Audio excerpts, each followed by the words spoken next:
el cambio de naturaleza. Amén. Bueno, entonces vamos a leer nuestra base bíblica, Génesis capítulo 17, versículo 1 al 5, ¿verdad? Donde básicamente, ya no lo vamos a leer todo para ganarle un poquito de tiempo, la Biblia nos habla ahí claramente, ¿verdad? Acerca de Abraham y cómo a él le fue necesario que Dios le cambiara el nombre. Avancemos al versículo siguiente, en donde claramente dice: y ya no te llamarás Abraham, sino Abraham, porque yo te haré padre de una muchedumbre de pueblos. Amén. En la siguiente versión dice: tu nombre no será más Abraham, que como lo explicamos, ¿verdad? Abraham es padre exaltado. En la otra, Angélica, pero tu nombre será Abraham, que significa padre de una multitud, porque te haré padre, dice, de muchas naciones. Avancemos en la otra. Entonces ahí, como les explicaba, ¿verdad, mis amados hermanos? De que la palabra Abraham, ahí está algunos de sus significados, como lo que es padre enaltecido, padre alto, ensalzar, elevar, divinizar, alabar. Y en el punto número 7, poner a alguien en un nivel de dignidad o cargo más alto o superior. Los sinónimos de esta palabra enaltecido son elevar, engrandecer, ensalzar, y algunos derivados como enaltecedor y enaltecimiento. Avancemos. En la siguiente ya viene lo que es la palabra Abraham, que nos damos cuenta que hay mucha diferencia, ¿verdad? Porque en el otro tenía que ver, aunque un solo significado hablaba de padre, pero tenía que ver con otras cosas. Mas sin embargo, acá nos damos cuenta de que el significado de Abraham puede tener varios significados, si lo queremos ver así, pero tiene un común denominador, que es la palabra padre. Entonces ahí está la diferencia: padre de multitud, padre de naciones, padre de pueblos, padre de muchedumbre, padre de muchas gentes y muchedumbre de gentiles. Entonces explicábamos, ¿verdad?, en la línea que está hasta abajo, de cómo se forman las palabras, ¿verdad?, o el nombre de Abraham, donde dice padre excelso, y al agregar la otra letra que está hasta allá en rosado, se le agrega la palabra que ya sea multitud, nación, pueblo, muchedumbre, gentes o gentiles. Avancemos. Y aquí explicamos, ¿verdad? Este es un breve resumen de cuál fue la letra que le agregaron al nombre de Abraham para convertirse en Abraham. Y la letra, como pueden ver ahí, fue la Hei. Y la Hei, pues dice acá que su valor numérico en la gematría es 5. La palabra, el número 5 significa gracia, también significa misericordia. Y hacemos referencia también a los 5 ministerios. Esta letra, la letra Hei, también tiene que ver con el poder de Dios, con el favor de Dios, con el don de Dios, con el perdón de Dios, con la benevolencia y la amistad. Avancemos a la siguiente. Y acá explicamos la diferencia, ¿verdad? Al ver los nombres y los números de la gematría bíblica, en donde básicamente concluimos, ¿verdad?, de que lo que le agregaron a Abraham para convertirse en Abraham fue un buen testimonio, amén, y la gracia, amén. Entonces aquí avancemos en la siguiente, porque básicamente ahí fue donde nos quedamos, ¿verdad? Y vamos a ver algunas cosas muy importantes, mis amadas hermanas, del nombre Abraham, amén, en relación al buen testimonio y a la gracia. Vean lo que dice Mateo capítulo 7, versículo 15 al 20, dice: cuidaos de los falsos profetas, que vienen a vosotros, dice, con vestidos de ovejas, pero por dentro, escuchen esta clave, pase adelante. Entonces, si nos damos cuenta, aquí está hablando de esta palabra que dice por dentro, ¿sí? Son lobos rapaces. Luego dice acá: por sus frutos los conoceréis. ¿Acaso se recogen uvas de los espinos o higos de los abrojos?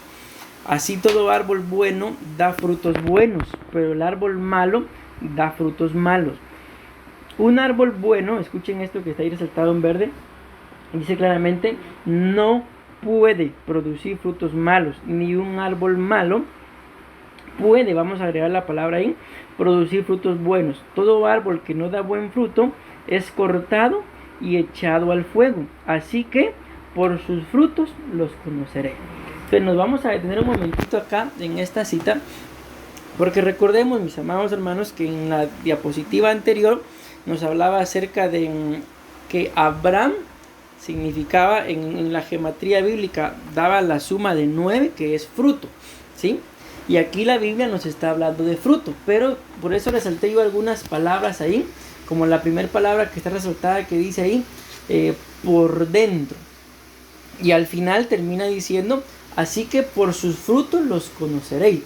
Entonces acá algo que nosotros tenemos que tener claro y muy importante, es de que para poder cambiar, o sea, no podemos pretender cambiar por fuera y seguir siendo los mismos por dentro. ¿Por qué? Porque los cambios, claramente lo dice ahí, están por dentro.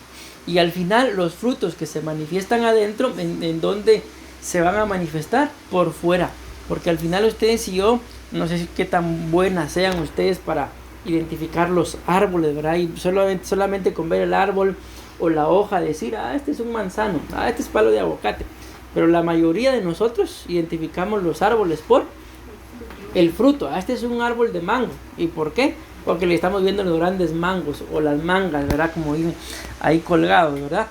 Entonces, mis amados hermanos, hay algo que aquí también que me llama la atención, porque luego dice en la palabra, dice abajo en versículo 18, dice no puede. Entonces dice, un árbol bueno, simple y sencillamente, no puede producir frutos malos. Miren, pues vamos a mencionar esto. Ustedes y yo sabemos que cuando un ser humano nace, o sea, genéticamente hablando, ¿verdad? Pues hay dos géneros que están escritos en la Biblia, varón y hembra. Con el paso del tiempo y como se ha multiplicado la maldad y vemos cómo está el mundo en la actualidad, ustedes y yo nos damos cuenta de que hay mucho descontentamiento, ¿verdad? A veces empiezan cosas tan pequeñitas, ¿verdad? Como lo explicaba yo en alguna oportunidad, en algún lugar, de que la persona, por ejemplo, tiene su pelo colocho, ¿verdad? Y lo quiere liso. Cosas similares. O algo mucho más tremendo, ¿verdad? Que cuando se nace siendo pues varón o hembra, como lo dice la Biblia, ¿verdad? Pero con el paso del tiempo resulta que él o ella no están acorde, contentos con su género y empiezan a operarse, ¿verdad? Y al final por fuera podemos ver probablemente al ver el físico de una mujer y probablemente si la persona no sabe, ¿verdad?, todo lo que ha pasado, probablemente podrá decir pues es una mujer. Pero cuando muera, ustedes saben que siempre que alguien muere pues se le hace lo que es la famosa autopsia, ¿verdad?, para determinar por qué causas murió, y cuando se le hace ese examen, vamos a decirlo así, pues se identifica qué es la persona, si es hombre o es mujer. Entonces, si nació varón, cuando muera, ¿cómo va a morir? No va a morir como una mujer, va a morir como un varón. Entonces, por eso les digo acá, lo que estamos hablando ahorita del versículo 18, cuando dice un árbol bueno no puede. Entonces, en otras palabras, si alguien nació varón, no puede morir como mujer. ¿Por qué? Porque la misma, miren que esto es sorprendente, la misma ciencia no lo avala.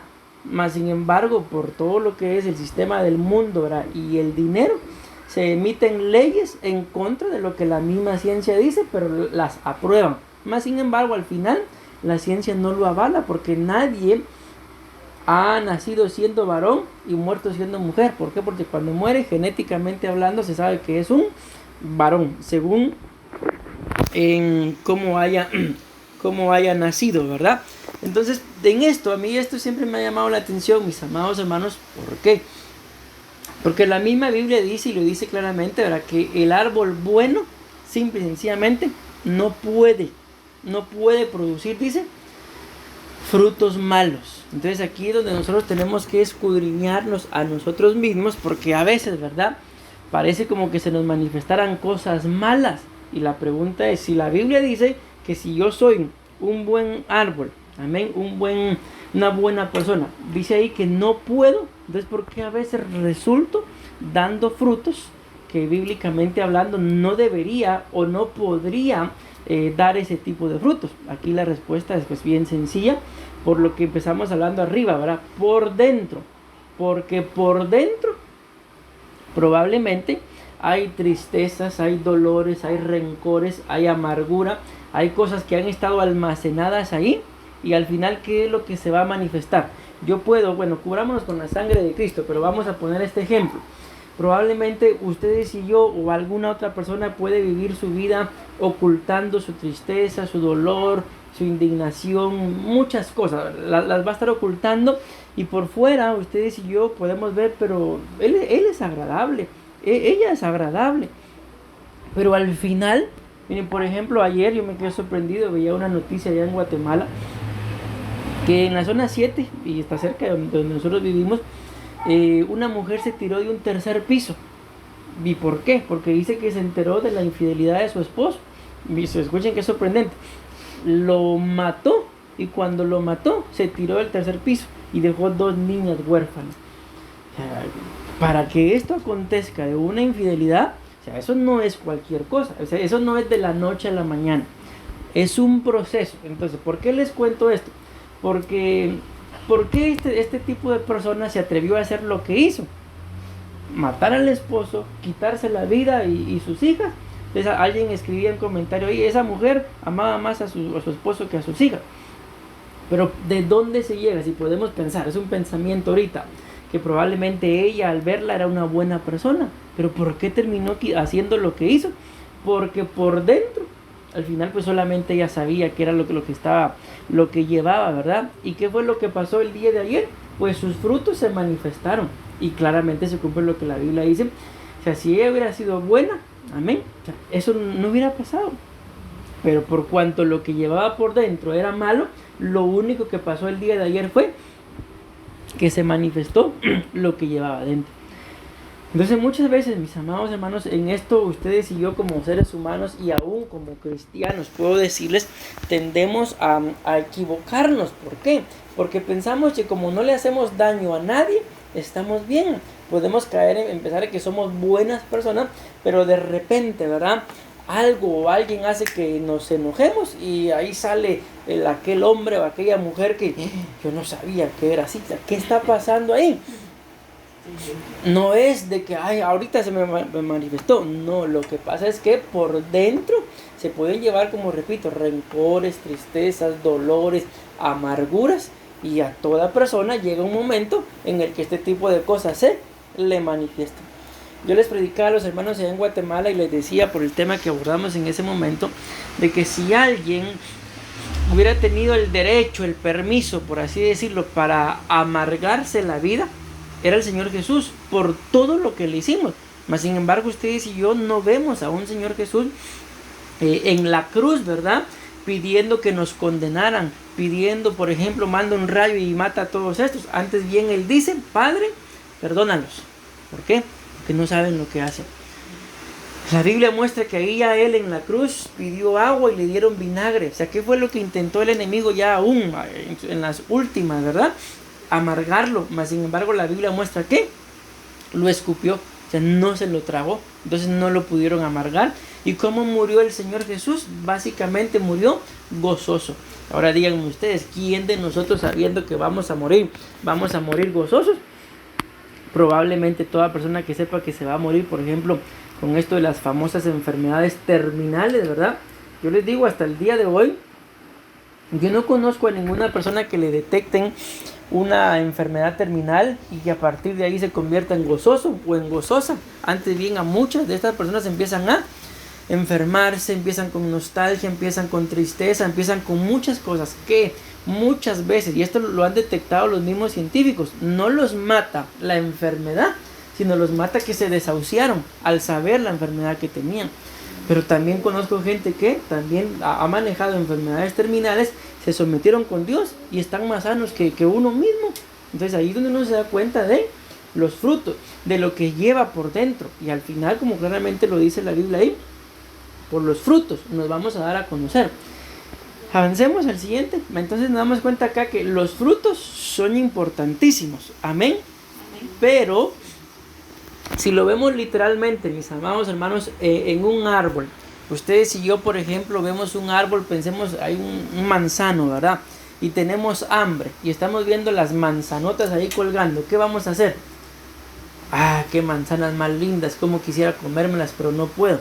Yo creo que si estamos con hambre, mis amados hermanos, lo primero que vamos a hacer es ver cómo las bajamos y comérnoslas. Entonces, ¿por qué les digo esto?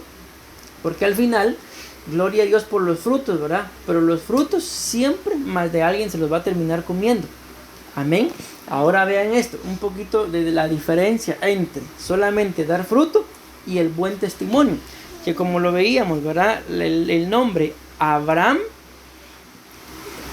al sumar los números del significado de las palabras de las letras hebreas, daba 9 y es fruto.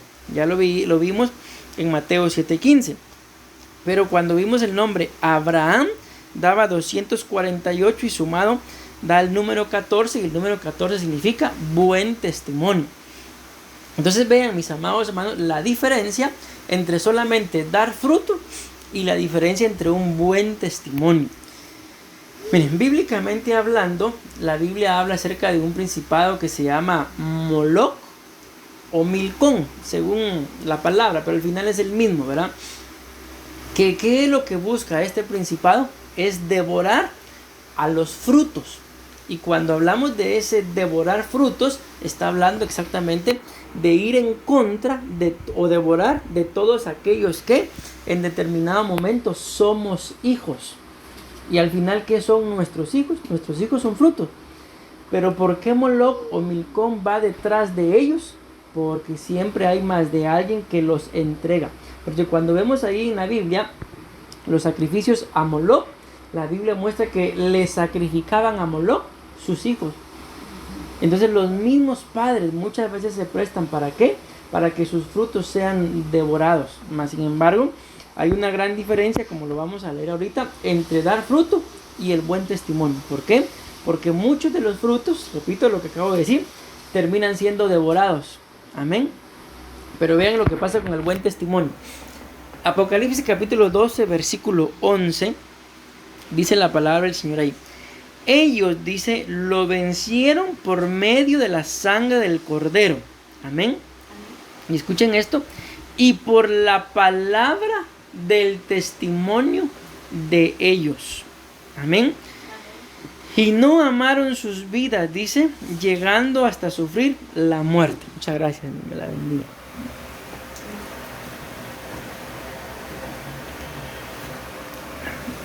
Entonces veamos qué interesante, mis amados hermanos, esta situación. Porque los frutos, como acabamos de mencionar, tienden a ser devorados. Pero aquí la Biblia dice que el buen testimonio, dice que ellos lo vencieron. Ahí está hablando del enemigo, está hablando de Satanás, mis amados hermanos, está hablando del dragón, de la serpiente antigua, bueno, menciona 4, pues no me recuerdo en este momento los otros 2, de Satanás y el diablo, está hablando ahí, esos son los 4. Pero dice acá que lo vencieron. ¿Y por medio de qué lo vencieron? Número 1, por medio de la sangre del Cordero. Pero luego viene y por la palabra del testimonio de ellos. Ahora bien, cuando mencionamos esta frase, la palabra del testimonio de ellos, ¿qué es eso exactamente? Como por ejemplo, ¿verdad? La Biblia habla acerca del rey Ezequías. La Biblia habla también de Abimelech, que era el rey de los filisteos. Entonces les menciono a los dos porque con los dos pasa algo muy parecido. La Biblia dice que el Señor le mandó una palabra por medio del profeta al rey Ezequías y le manda decir: ordena tu casa porque ciertamente morirás. Imagínense cómo reaccionaríamos, mis amados hermanos, nosotros ante una palabra como esa. Que alguien venga, pero que ustedes y yo sepamos que es un siervo, una sierva del Señor y que nos diga eso, yo creo que nos frustraríamos, ¿verdad? El asunto es que la Biblia dice que el rey Ezequías se postró, se puso a orar y se puso a llorar, y él pronunció una frase que es la que yo quiero resaltar en esta hora. Y él le dice al Señor en oración: tú sabes, le dice, que con corazón íntegro he andado todos los años de mi vida delante de ti. Vean qué sorprendente esa oración. Y viene Dios y dice la Biblia que el profeta iba ahí por el patio del palacio, cuando Dios le da una palabra y le dice: ve y dile a Ezequías que le prolongo 15 años más de vida. ¿De dónde vino esa prolongación de misericordia? de las palabras de Ezequías, que Ezequías dijo, tú sabes, es la palabra del testimonio, tú sabes que yo he andado delante de ti con corazón íntegro, tú sabes que he sido íntegro delante de ti, y como Dios sabía, mis amados hermanos, que era cierto, ¿qué fue lo que pasó? Le prolongó 15 años más de vida. Luego él cometió un gravísimo error, que fue lo que le causó la muerte, pero no vamos a mencionar esto. Ahora bien, ¿qué pasó con Abimelech? Algo similar. La Biblia muestra que Abraham y aún también el hijo de Abraham, Isaac, los dos hicieron algo muy similar con Abimelech. Y le dicen cuando entran ahí a Filistea, ¿verdad? Le dicen el uno al otro, le dice a su esposa, ¿verdad? Los dos le dicen lo mismo. Veo que eres una mujer de hermoso parecer. Cuando entremos, di que eres mi hermana. Y tanto Rebeca como Sara entran diciendo es mi hermana. Pero luego viene la Biblia y dice que Abimelech, ¿verdad? Mandó a llamar a Sara y a bueno, dejémoslo en Sara. Y al final dice que Dios le dio una palabra, ¿verdad? Al rey y le dijo, devuélvele la mujer a su esposo. ¿Por qué? Porque el hombre es profeta.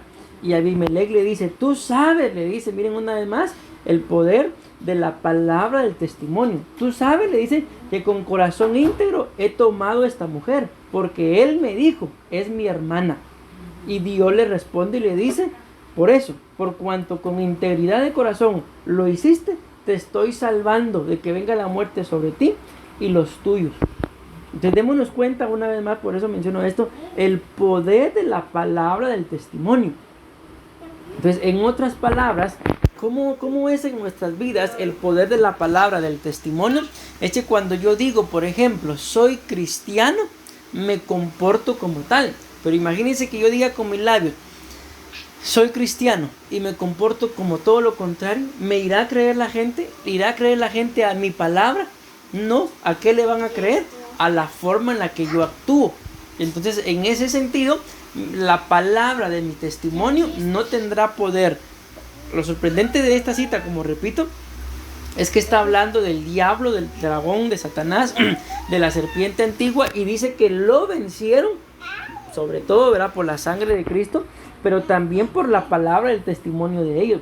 Porque si ellos decían que eran íntegros, ¿verdad?, Satanás sabía que eran íntegros y no tenían por dónde estorbarlo.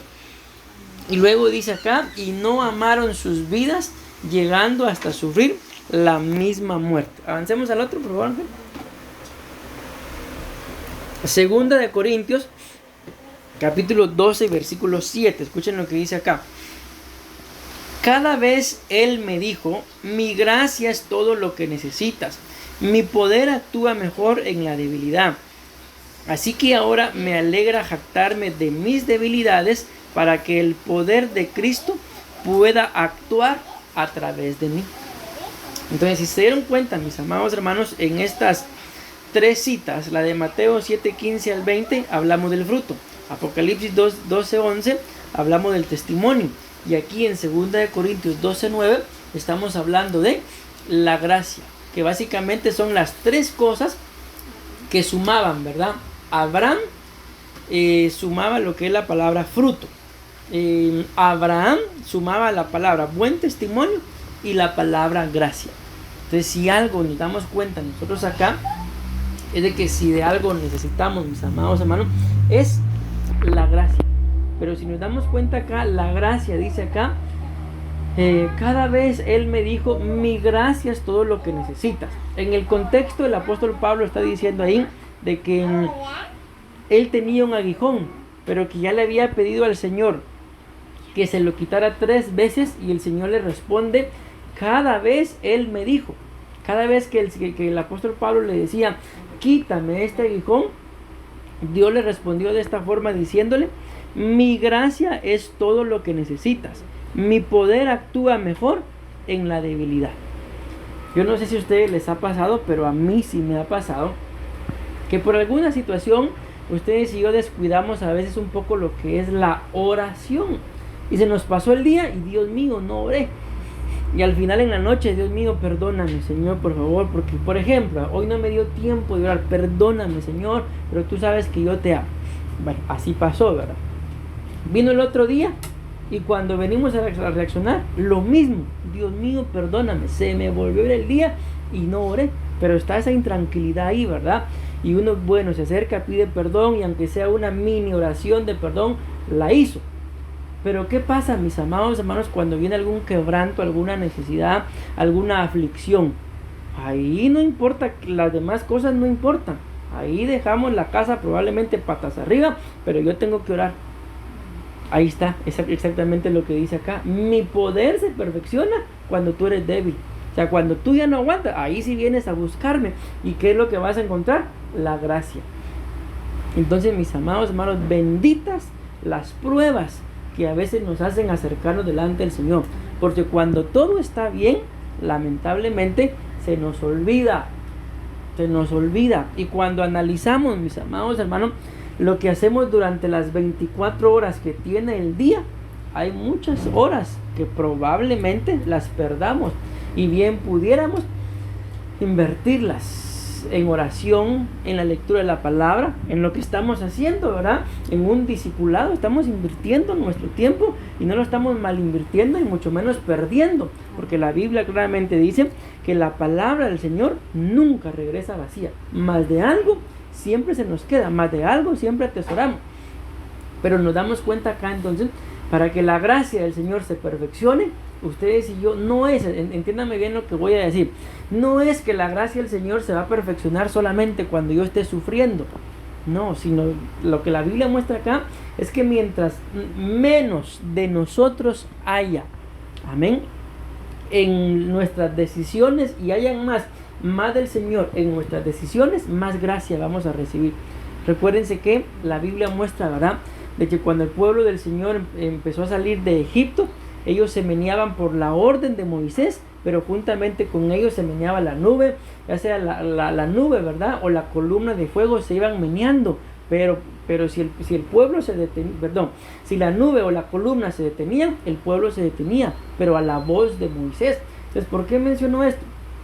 Porque muchas veces nosotros queremos actuar y la nube tal vez está detenida, entiéndase, la voluntad de Dios no es lo que yo quiero y lo hacemos. Entonces eso no es una debilidad, sino eso es una fortaleza del ser humano que está impidiendo que la gracia de Dios entre a actuar. Pongo otro ejemplo para poder entender un poco mejor esto. La Biblia muestra, mis amados hermanos, que cuando el pueblo de Israel conquistó Jericó, dicen, la historia narra, ¿verdad?, de que eran unas murallas muy altas y muy anchas, tan anchas que dice que sobre las murallas se podían hacer competencia de carrera de caballos, y no caballos sueltos, sino con carretas. O sea, eran muy anchas las murallas. Entonces no había forma de poder penetrarla, ¿verdad? Mas sin embargo, si ustedes saben lo que pasó, ¿verdad? Toda la gente dice que a Jericó le dieron 7 vueltas, pero no es cierto. Le dieron 13 vueltas, porque la Biblia dice que durante 6 días le dieron una vuelta, pero el 7º día le dieron 7. Entonces, ¿cuántas vueltas le dieron? 13. El 7º día fue el único día que le dieron 7, pero los 6 días anteriores le dieron una. Bueno, entonces les digo esto, ¿por qué? Porque lo lograron, ¿sí? Haciendo eso, lo lograron. Ahora voy a esto.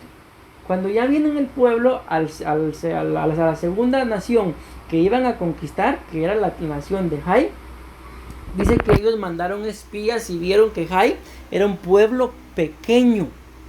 Entonces vienen los espías y dicen, no es un pueblo pequeño, manden 3,000 soldados nada más. Pero esa fue la palabra de Dios. No, Dios dijo, a Jericó quiero que lo rodeen. Hicieron caso y la vencieron. Pero si Dios había preparado un ejército, ¿qué tenían que haber hecho con la siguiente ciudad? Pelear con todo el ejército. Mas sin embargo el hombre metió su mano, Dios sacó su gracia, y aunque Jai era más pequeña, los avergonzó. Entonces nos damos cuenta ahí de que cuando la gracia del Señor no está, uno puede ser derrotado. Ahora vamos con otro ejército para ver cuando la gracia del Señor está, el ejército de Gedeón. La Biblia muestra que cuando él convoca al ejército, ¿verdad?, para ir a la batalla, dice que se reunieron 32,000. El Señor le dice: Gedeón, son muchos. Pregunta que si hay alguno que tenga miedo, que se vaya para su casa. Y dice que se fueron 22,000, porque le quedaron 10,000 nada más. Y Dios le dice a Gedeón: Gedeón, son muchos. Y la famosa señal de ir a tomar el agua, ¿verdad? Entonces, los que tomaron el agua, como Dios había dicho, dice que fueron 300 nada más. Entonces ahí vemos la gracia, ¿verdad? El ejército de Gedeón era muy débil comparado con los madianitas, 300, pero ¿por qué lograron vencer? Por la gracia. El ejército de Israel, comparado con los enemigos de Jai, eran muy poderosos, pero ¿por qué fueron derrotados? Porque les faltó la gracia. ¿Me di a entender con esos dos ejemplos? Entonces, cuando nosotros queremos actuar como actuó el ejército de Jericó, este es pan comido, perdemos la gracia. Pero cuando nos humillamos delante del Señor, Él actúa y hay menos de nosotros y más de Él. Esa es la gracia. Amén. Bueno, vamos a avanzar. Avancemos dos más, por favor. Ahí está, ahí estamos. Entonces, aquí les voy a explicar esto. Regresemos, Angélica, solo una. Miren, pues para que ustedes se hagan una idea, ¿verdad? De que todo lo que normalmente yo voy predicando hasta esta imagen, o ahora ya le voy a poner otra imagen a los temas, porque ya estamos definidos, ¿verdad? Que vamos a estar acá. De ahí para atrás, o sea, lo que ya vimos, es la introducción. Y de ahí para adelante es el desarrollo. Pero no se me asusten, que aquí traigo solo un punto. Entonces se los explico, ¿verdad? Para que ustedes sepan. La imagen que va a aparecer en los siguientes temas ya no va a ser esa. Esa la voy a poner nada más al principio. Sino va a ser el nombre de la iglesia y con el nombre ahí de Grecia, Alajuela. ¿Por qué? Porque ya estamos pues sentados acá, ¿verdad? Entonces va a ser la última vez que van a ver esa. Pero se los menciono, ¿verdad? Porque probablemente tengan ustedes alguna duda, ¿verdad? De por qué esa imagen. Si yo pongo esa imagen ahí como un parteaguas, ¿verdad? De que de ahí para atrás la introducción y de aquí para adelante es el desarrollo. Pero repito, nada más vamos a ver un punto. Avancemos, por favor. Este es el único punto que vamos a ver, mis amados hermanos, de nuestro tema. No nos olvidemos que el tema central es cambio de naturaleza. Amén. Y que todo lo que ya hablamos pues es parte de la introducción. Pero acá es un punto, pero está dividido en tres cosas. ¿Cómo me puedo dar cuenta yo, mis amados hermanos, de que mi naturaleza ya ha cambiado? En otras palabras, por lo que acabamos de ver. ¿Cómo me puedo dar cuenta de que estoy cambiando por dentro? Miren, pues les voy a poner un pequeño ejemplo. No sé si grabarlo o no grabarlo, pero se los voy a poner. Es algo muy personal. Miren, allá en Guatemala, mis amados hermanos, y ahí está mi esposa para que ella pueda dar testimonio y fe de lo que voy a decir. A mí no me gustaba salir, pero para nada. Si había que ir a comprar algo, quien lo iba a comprar era ella. Pero ahora que estoy acá, ¿qué creen que pasa? Cielo, mire, y ahí voy para afuera. Y ahí voy para afuera. Y acabo de regresar y cielo otra vez. Y ahí voy para afuera. Ahí es así, cielo o no. Entonces ahí está. Entonces, ¿por qué les menciono esto? Pequeño ejemplo, ¿verdad? De que qué es lo que nos va a demostrar a nosotros mismos de que estamos cambiando las cosas de adentro. ¿Sí? Pequeñas cosas. Entonces, repito, es un pequeño ejemplo, pero son pequeñas cosas que no solamente lo van a notar los demás, sino que yo mismo me voy a dar cuenta. ¿De qué? De que sí estoy cambiando. Pero ¿en dónde empieza el cambio? Adentro. Y luego se manifiesta afuera. Como les repito, a mí hacerme salir de la casa, no me hacían salir de la casa, más sin embargo ahora solo medio me dicen, y no crean que me es fácil, Loreo, ya voy para afuera. No me es fácil, pero tengo que ir haciendo que mi carne, que mi yo mengue, para que en realidad lo de adentro cambie y se manifiesten los cambios afuera.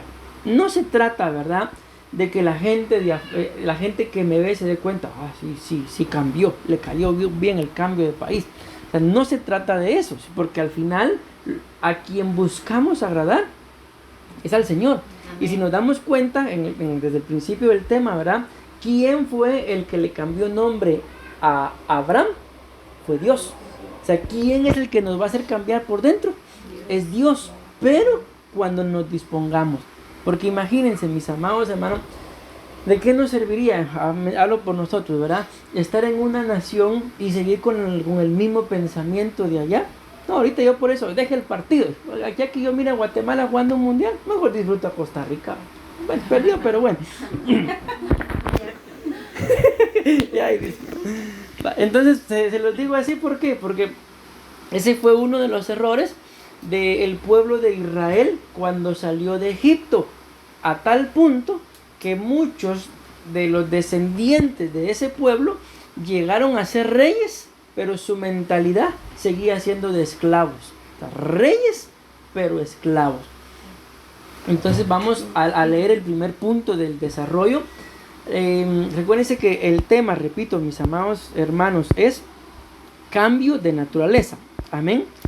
Y en este punto, ¿cómo puedo identificar yo que mi naturaleza está cambiando, que estoy cambiando por dentro? Pues esto tiene que ver con la capacidad, escuchen bien, personal de comunicarse mediante pensamiento, palabra y actos. Entonces, ¿cómo me puedo dar cuenta yo de que estoy cambiando por dentro? Porque la capacidad de comunicarme ha cambiado, porque mi forma de pensar ha cambiado, porque lo que hablo ha cambiado, porque mis acciones han cambiado. Amén. Volvemos a lo mismo. Miren, pues perdónenme que les ponga un ejemplo tan terrenal, mis amados. Les vamos a hablar de la selección de Costa Rica. Lo mismo pasa allá en Guatemala, no crean que es diferente, se los acabo de decir, ¿verdad? Pero yo me di cuenta, mis amados hermanos, con el grupo en donde le tocó a Costa Rica, ¿verdad? La mayoría de costarricenses decían: van a perder, van a perder, van a perder. Esto que les voy a decir, se lo leí a un pastor de acá, cuando lastimosamente golearon a Costa Rica 7-0. Yo les digo, yo tenía la esperanza de Costa Rica no va a perder. Pero cuando yo me acordé del partido, dije, bueno, voy a poner, y ya iban 3-0. Entonces dije, va a empatar. Después lo volví a poner y ya van 7-0. Y ya no se puede hacer nada. Pero bueno, el comentario que leí, miren, vean lo que quiero mencionar. Un pastor de acá de Costa Rica escribió un comentario y decía: no me decepcionaron, decía, porque yo dije que les iban a echar 5 y les echaron 7. No me decepcionaron. Dije dentro de mí que no sé qué palabra utilizar, pero a lo que voy es: ¿cómo es posible, mis amados hermanos? O sea, de que es su nación, pero en el pensamiento van a perder. Negativo. ¿Y qué pasó? Positivo, perdieron. ¿Sí? Entonces, de alguna forma, mis amados hermanos, los pensamientos nos afectan. Cierto. Entonces, ¿por qué muchas veces no cambio de pensamiento? No cambio de naturaleza. Porque por dentro mis pensamientos siguen siendo los mismos. Luego vi un comentario, ¿verdad? Le ganaron a Japón y un comentario: ahora sí Costa Rica me representó. ¿Por qué hice orgulloso si en el otro no me decepcionaron? Los pensamientos, porque al ser humano solamente le gustan las victorias, pero el proceso para ganar no le gusta. ¿Ya? Entonces, mis amados hermanos, estamos poniendo un ejemplo con algo tan real y tan verídico, ¿verdad? Pero muchas veces esto nos pasa personalmente. Esos pensamientos nos pasan dentro de nuestra casa, dentro de nuestro matrimonio. Un pensamiento, miren, por ejemplo, yo me recuerdo que en una oportunidad llegó un muchacho conmigo llorando, llegó el pobrecito llorando, porque el papá le dijo, no vas a cambiar, le dijo. ¿Y sabes qué es lo más triste? Y miren qué sorprendente, que el pastor piensa lo mismo, hablando de mí. El pastor dice que vos no vas a cambiar. Era mentira, no era cierto, ¿verdad? Pero se los menciono, ¿por qué? Porque llegó el muchacho llorando. Mire, pastor, mi papá dice que yo no voy a cambiar, y él dice que usted dice que yo no voy a cambiar. ¿Y cuándo hablé yo con tu papá? Le dije. Entonces, ¿por qué les menciono esto? Porque en el pensamiento, mis amados hermanos, el error de muchos de nosotros, en el ejemplo que les estoy poniendo, ¿verdad?, es de que aún muchos de nuestros hijos probablemente no vayan a cambiar. ¿Y pero por qué? ¿De dónde viene ese pensamiento? O sea, no se trata de que ellos no vayan a cambiar o no puedan cambiar, sino se trata de que ese pensamiento en mí como padre surge porque yo mismo no estoy cambiando. ¿Me doy a entender con eso? Entonces, como yo mismo no estoy cambiando, porque recuerdas el tema, cambio de nuestra naturaleza. Como nuestra naturaleza no está cambiando y vemos que el otro está igual o peor que yo, este tampoco va a cambiar. ¿Y qué pasa? Tal vez el otro o la otra sí tiene el deseo, sí puede cambiar, pero yo con mis pensamientos, mis palabras y mis actos le digo, pues no vas a cambiar. Que fue el día lío lo que llegó este muchacho llorando, pero yo creo que no lloraba tanto como que si le hubieran pegado. Si le hubieran pegado tal vez ni hubiera llorado, pero él lloró desconsolado porque a él lo que le dolió fue que le dijeran que según él yo decía que él no iba a cambiar. Y yo le hablé, ya él se fue contento, se fue agradecido, pero vean cómo un pensamiento, mis amados hermanos, puede estorbar. ¿Para qué? Para que otra persona no cambie. Amén. Lógicamente, ¿verdad? No basta solamente con pensar positivamente, porque ahora hay que hablar y luego hay que actuar. Miren, por ejemplo, vamos a poner otro ejemplo en lo deportivo. Por ejemplo, cuando vemos las Olimpiadas. En las Olimpiadas, pues sabemos que son muchos deportes, ¿verdad? Pero hace algún tiempo, las medallas de oro se las ganaron los japoneses en lo que son los clavados, que se tiran a la piscina. Y sorprendentemente, la medalla de oro la ganaron 2 japonesas. ¿Y cuántos años creen ustedes que tenían? Tenían 14 años y ganaron las medallas de oro en las Olimpiadas. Y la gente dice, ¿pero por qué? Si son unas niñas, 14 años. La respuesta está en algo tan sencillo, de que a los 3 años empezaron a practicar la natación. Entonces, si tenían 14 años, ¿cuántos años de experiencia tenían en natación? 11 años. Prácticamente toda su vida la tenían de experiencia, por eso ganaron. Entonces, ¿por qué les pongo este ejemplo, mis amados hermanos? Porque muchos de nosotros, y hablo en relación a nuestra cultura latina, el pensamiento con el cual como que nos codifican desde pequeños, es que no podemos, y no podemos.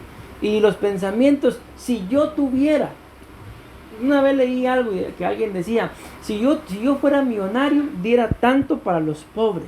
Si yo tuviera una gran casa, un edificio, yo diera para que los pobres vivieran ahí. Y alguien le pregunta, mira, ¿y si tuvieras 2 gallinas, se las darías a los pobres? No, le dice, porque tengo 2 gallinas. Entonces muchas veces en los pensamientos, si tuviera, pero ¿cómo van a cambiar mis pensamientos? Dando lo que tengo, no anhelando dar lo que no tengo. Si doy lo que tengo, voy a lograr alcanzar lo que no tengo, porque escrito está que el que es fiel en lo poco, sobre mucho lo van a poner. Que el que es fiel en las riquezas perecederas, le van a dar las verdaderas. Amén. El que es fiel con lo que no le pertenece, le van a dar lo propio.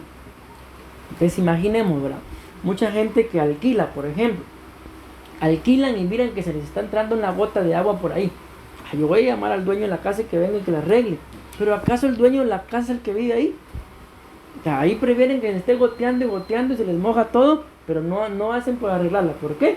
Porque la casa no es de ellos. Y si fuera de ellos, les aseguro que hacen lo mismo. Contratan a alguien para que lo arregle. Entonces, ¿cuándo les van a dar lo que es de ellos? Si no son fieles con lo que no es de ellos. Probablemente nunca, ¿verdad? Bueno, yo tengo el deseo de terminar el tema, mis amados hermanos. Pero vean esto que interesante. Entonces, vuelvo a mencionar el punto. ¿Cómo me voy a dar cuenta de que mi naturaleza está cambiando? Cuando mi capacidad personal para comunicar, dice acá, mediante pensamiento, palabra y actos, cambia. ¿Cómo creen ustedes, por ejemplo, pensemos en un matrimonio, que el cónyuge se va a sentir más agradecido?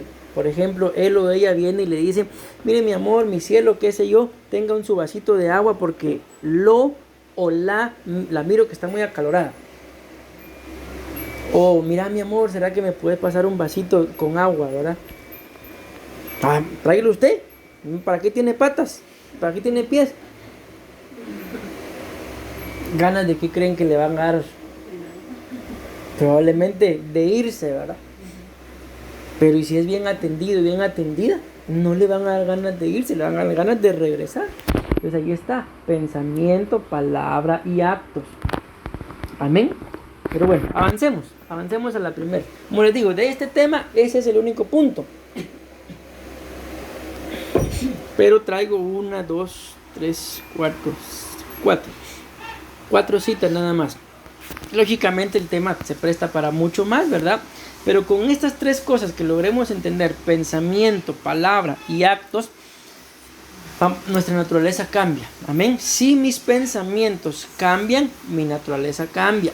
Si mis palabras cambian, mi naturaleza cambia. Si mis actos cambian, pues mi naturaleza cambia. Les pongo otro ejemplo tan sencillo, mis amados hermanos. Como ustedes saben, ¿verdad? Pues la pastora y yo pues más que todo me fui, ¿verdad? Y regresé. Ahorita que regresé, pues la moto estaba toda empolvada, toda sucia, toda vieja, toda fea, se miraba. Dije yo, cuando la vi, la voy a vender. Dije yo, esa moto no sirve. Mi pensamiento. Pero ayer creo que fue, me puse a lavarla y empecé a, Dios mío, muchas gracias por esta bendición. Yo sé que tú vas a proveer para algo más, pero mientras tanto yo quiero cuidar esta. Y orando mientras la estaba lavando. Hoy que salgo me dice la pastora, de verdad es que sí lavadita se mira bonita la moto. Entonces se dan cuenta, pequeñas cosas, mis amados hermanos, de que la moto es la misma. ¿Qué le marcó la diferencia? Pues que se le quitó el polvo. Y se le quitó el polvo con aprecio, orando por ella. Y yo, Dios mío, por favor, que arranque esto y lo otro aquí y allá. Y mire, ahí está, ya está. Bueno, vamos a pedir que arranque para regresar, ¿no? Entonces les digo, son pequeñas cositas, mis amados hermanos, que dicen, esa cosa no sirve, ay, deja, tío. Les aseguro que se vende y otro la aprovecha. Les aseguro que un detalle era el que tenía, pero uno, por un mal pensamiento, por una mala palabra, por un mal acto, ata. Ahí en internet hay un video, yo no lo he buscado porque lo vi una vez, pero de esas cosas que a veces uno solamente las mira y no le presta mayor atención, pero son muy importantes y yo les digo, lo he buscado y no lo he vuelto a encontrar. Pero en el video es un experimento que hizo un científico, no sé si era japonés o por ahí era. El asunto es que él puso 3 vasos de arroz No, 3 vasos con arroz, mejor dicho, ¿verdad? Les echó arroz, pero les echó un poquito de agua. Y a uno le colocó acá la frase, gracias. Al otro le colocó una frase, perdónenme por la palabra, pero esa fue la frase que le colocó, eres un idiota. Y al otro simple y sencillamente lo ignoró. Pasaron los 2 meses y el arroz que había dejado con esa frase, gracias, empezó a germinar. El arroz que le había puesto ahí escrito, eres un idiota, se llenó de animales. Y al que lo ignoró, se llenó de moho. Y él le explica ahí del poder de las palabras. Pero ¿de dónde vienen las palabras? Pues de lo que pensamos. La Biblia claramente dice en el libro de Proverbios, tal es el pensamiento en el corazón del hombre, tal es él, dando a entender de que todo lo que pensamos, eso terminamos o hablando o haciendo. Ahora imaginémonos, mis amados hermanos, de que nosotros dentro de nuestra casa, pensamientos, si piensan como mujeres casadas, mi esposa no sirve para nada, solo para fregar o para molestar sirve. Como varones, mi esposa para nada sirve. Luego viene la palabra, no servís para nada. Luego viene un acto, quítate de aquí, estorbo, por ejemplo. ¿Qué creen que se va a estar formando en el alma, en el corazón de esa persona? Vos no podés cambiar. Y solo palabras así, negativas, palabras que atan, palabras que estorban. En alguna oportunidad alguien nos dijo, es que mire pastor, yo le digo a mi esposa, que mi esposa puro témpano de hielo. Y cuando fuimos a ver a la esposa, mis amados hermanos, a la esposa le costaba darle un cariñito, un cariñito a su esposa. ¿Por qué? Porque él mismo la tenía atada, puro témpano de hielo. Y entonces ella decía, es que a mí no me nace darle un abrazo. Porque estaba bien atada, ¿verdad? Ves, pequeñas cosas, mis amados hermanos, que hacen que no cambiemos. Pero también estorban a que el que quiere cambiar no pueda. ¿Por qué? Porque con nuestros pensamientos, con nuestras palabras, con nuestras acciones, lo atamos o la atamos. O nos atamos, ¿verdad? Imagínense ustedes, vamos a poner este ejemplo, como matrimonio. Ustedes y yo, bueno, voy a poner el ejemplo. En el matrimonio viene ella y le dice a él, sos un inútil. ¿A quién está estorbando ella o él al decirle eso a su cónyuge? ¿Será que lo está atando solamente a él? ¿O será que está estorbando su matrimonio? Las dos cosas, ¿verdad? O sea, lo está atando a él, pero si el otro se convierte en un inútil, a la hora de proveer, le va a tocar a ella que proveer. ¿Por qué? Porque lo ató. Entonces nos damos cuenta, mis amados hermanos, de que para que las cosas a nuestro alrededor cambien, o sea, primero tengo que cambiar yo. Pero no es un cambio de sí, yo te lo prometo, te lo juro. Hubo una expresidenta allá en Guatemala que dijo, se lo juro por la vida de mi madre que ya murió. Dijo. Como la agarraron con las manos en la masa, ¿verdad? Y estaba jurando hasta por la vida de la mamá que ya se había muerto. Pero bueno, ¿por qué les menciono esto, mis amados hermanos? Porque es necesario que le supliquemos, que le roguemos, que le permitamos al Señor que cambie nuestra naturaleza. Porque si no cambia nuestra naturaleza, se corre el riesgo de que estorbemos a los demás. Y si estorbamos a los demás, automáticamente ese estorbo va a ser para nosotros también. Yo tenía un libro, porque no sé ni qué se hizo el libro, pero el libro tenía un título que decía, hágase un favor, decía, ame a su esposa. Ustedes vean qué sorprendente. El mismo libro decía que amando uno a la esposa, uno se hacía un favor. Y luego empezaba ahí a contar todo cómo, ¿verdad? Pero no estaba centrado el libro en la esposa, sino en el daño o el favor, ¿verdad? Que uno como varón se hace al amarlas o al despreciarlas. Si uno las desprecia, uno mismo se está haciendo daño. Si uno ama, uno mismo sale beneficiado. Entonces, ¿de dónde viene todo esto? De que muchas veces el ser amado no se siente amado. ¿Por qué? Porque uno que está llamado, digámoslo así, a amarlos, no puede amarlo. ¿Y por qué uno no puede amarlo, no puede amarla? Porque no hemos permitido que el Señor cambie nuestra naturaleza. Y recordemos que si el Señor Jesús hubiera sido como nosotros, que prácticamente no estuvimos en ese tiempo cuando lo crucificaron, pero con nuestras acciones es como que a veces lo volvamos a crucificar. Si Él hubiera sido como nosotros, les aseguro que no muera en la cruz. Estos malagradecidos, no vale la pena que yo muera por ellos, que miren qué hacen. Mas sin embargo, como Él es Dios, ¿verdad? Y no es igual a nosotros, murió a pesar de que a veces no le pagamos tan bien. Pero si Él no hubiera muerto en la cruz, ustedes y yo ni salvos seríamos. Mas sin embargo, por su muerte somos salvos. ¿Decimos amén? Amén. Bueno, Primera de Corintios capítulo 2 versículo 16. Tengo la meta de terminar. Dice, pues ¿quién puede conocer los pensamientos del Señor?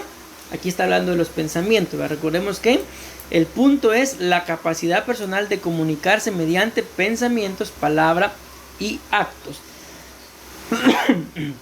Y aquí la Biblia dice, ¿quién puede conocer los pensamientos del Señor? ¿Quién sabe lo suficiente para enseñarle a Él? Pero nosotros, dice, entendemos estas cosas porque tenemos, ¿qué dice? La mente de Cristo. Entonces acá hay una ventaja, mis amados hermanos, muy importante. Avancemos, Ángel. De que tenemos la mente de Cristo. Y vean que dice Primera de Corintios 2:10. Pero fue a nosotros a quienes Dios reveló esas cosas, por medio de su espíritu. Pues su espíritu, esta versión dice investiga, otras versiones dicen sondea todo a fondo y nos muestra los secretos profundos de Dios. Entonces, mis amados hermanos, queremos ustedes y yo conocer algo del Señor, como lo dice esta versión, los pensamientos del Señor. ¿Qué tenemos que hacer? Llenarnos del Espíritu Santo, porque claramente dice ahí, pues su Espíritu investiga todo a fondo y nos muestra los secretos profundos de Dios. Entonces aquí hay algo muy importante, de que muchas veces ustedes y yo, ante tal o cual situación o persona, no hayamos qué hacer, no hayamos cómo tratar a esta persona. ¿Qué deberíamos de hacer? Llenarnos del Espíritu, porque el Espíritu Santo es el que investiga, es el que sabe todos los secretos de Dios y nos los puede manifestar. Y Él nos puede decir, hijo mío, hija mía, así es como tienes que tratar a esta persona. Esto es lo que tienes que hacer ante esta decisión. Amén.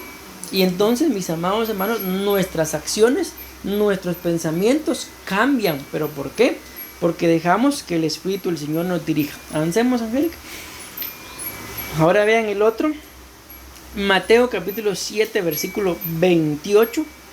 Dice, cuando Jesús acabó de hablar, la gente estaba admirada de cómo les enseñaba, porque lo hacía con plena autoridad y no como sus maestros de la ley. Entonces acá nos damos cuenta de algo muy importante. Ya hablamos de los pensamientos, ahora vamos a hablar de la palabra y los actos. Dice ahí que Jesús les enseñaba, pero luego dice abajo, porque ¿qué dice? Lo hacía. Entonces ahí nos damos cuenta que cuando Jesús enseñaba, Él estaba hablando, ¿sí? Palabra. Pero cuando Él dice ahí, porque lo hacía con su plena autoridad, ahí al estar haciendo, ahí ya estaba actuando. Entonces, ¿cuál era la ventaja y la virtud de Jesús en relación a los fariseos? De que los fariseos, el mismo Jesús lo dice, hagan lo que ellos dicen. Entonces los fariseos eran buenos para hablar, pero malos para actuar. Porque Jesús le dice a sus discípulos, y yo creo que ustedes y yo consideramos que Jesús es un buen maestro, y Jesús le dijo a sus discípulos, hagan lo que los fariseos dicen, pero no vivan, no actúen como ellos actúan. ¿Por qué? Porque lo que hablaban era muy bueno, pero sus actos eran muy malos. Entonces, ¿cuál era la ventaja y la virtud de Jesús comparado con los fariseos? Que Jesús enseñaba, pero también hacía. Hablaba, pero también actuaba. Amén. Y los fariseos hablaban, pero no hacían nada. Los fariseos, por ejemplo, decían que era pecado cometer adulterio. Y la Biblia dice que los fariseos, cuando miraban que las viudas llegaban al templo, se las llevaban a un cuartito allá atrás. ¿A qué? No era administración. Entonces ellos decían, no, eso es pecado. Era correcto lo que decían. Pero luego cuando ya todos se iban, agarraban a las viudas y se iban a pecar con ellas. Eran actos inmorales. Y por último, avancemos a la otra, por favor. Juan capítulo 2 y versículo 23, con esto termino. Dice, mientras Jesús estaba en la ciudad de Jerusalén durante la fiesta de la Pascua, muchos creyeron en Él porque vieron los milagros que hacía. Ahí está. Entonces nos damos cuenta, mis amados hermanos, de que en dónde se ve el cambio de mi naturaleza, en mis pensamientos. ¿Cómo puedo yo controlar mis pensamientos? Llenándome del Espíritu Santo, para que Él me diga los pensamientos de Cristo, ¿sí? En palabra, ¿cómo puedo yo ver que ya cambié de naturaleza en relación a palabra? Por lo que hablo, por lo que enseño. Amén. ¿Y qué dice ahí? Que muchos creyeron en Jesús. ¿Por qué? Por lo que Él hacía. Y ahí está. ¿Cómo me doy cuenta entonces, mis amados hermanos, de que he llegado a un cambio de naturaleza? Por mis actos. Amén. Entonces esto es importantísimo, que ustedes y yo podamos alinearnos. voy a terminar con este ejemplo. Por ejemplo, todos los que pensaban, vamos a hablar de Costa Rica otra vez, que los iban a golear, que iban a perder. ¿Por qué al otro día cuando le ganaron a Japón, ahí sí, un montón de gente andaba con la camiseta? Por lo mismo, porque piensan una cosa, pero hacen otra. ¿Sí? Entonces, cuando uno ama o apoya, en lo bueno, pues qué bueno que apoyen, ¿verdad? Pero en realidad donde uno necesita apoyo, en lo malo. Cuando uno está muy mal portado, como les decía uno estos días, muy probablemente es cuando uno más necesita. No lo merece, porque está mal portado. No merece que lo amen, pero es cuando más necesita que le demuestren el amor. ¿Para qué? Para que por medio del amor pueda venir un arrepentimiento. Entonces yo espero con la ayuda del Señor haberme dado a entender, mis amados hermanos, y poder entender esto, porque esto es lo más importante del tema, ¿verdad? De que el cambio de naturaleza a mi vida viene cuando cambian mis pensamientos, cuando cambian mis palabras y cuando cambian mis actos. O sea, todo va alineado. Ustedes y yo no podemos pretender que cambien mis actos si no han cambiado mis pensamientos. No podemos pretender que cambien mis palabras si no han cambiado mis pensamientos. Primero tienen que cambiar nuestros pensamientos. Bueno, por ejemplo, a este niño, esta niña, este joven, esta persona, yo pienso que no va a cambiar, pero voy a orar por él, y voy a orar por él, y voy a orar por él. Esa oración va a hacer que nuestros mismos pensamientos cambien, y a su tiempo nos demos cuenta, yo creo que sí puede cambiar. Pero si imagínense, no va a cambiar. Dios mío, voy a orar por él. Llévatelo, Señor, por favor. ¿Cuándo va a cambiar? Nunca, ¿verdad? Entonces, por eso repito, si queremos que nuestra palabra y nuestros actos cambien, lo primero son nuestros pensamientos. Si nuestros pensamientos no cambian, no va a cambiar nuestra forma de hablar. No van a cambiar nuestros actos. Y que Dios nos libre, mis amados hermanos, que pase el tiempo y que ustedes y yo sigamos siendo las mismas personas. No estoy hablando si somos buenos o somos malos. Solo me estoy refiriendo a que espiritualmente hablando nunca crezcamos, sino que todo siempre estancado. No se puede. Amén. Porque tiene que haber en nosotros un cambio. Y el cambio empieza cuando nos cambian el nombre, cuando nos cambian la naturaleza. Y termino. Y así cambian nuestros pensamientos, cambian nuestra forma de hablar y cambian nuestros actos. Amén. Amén.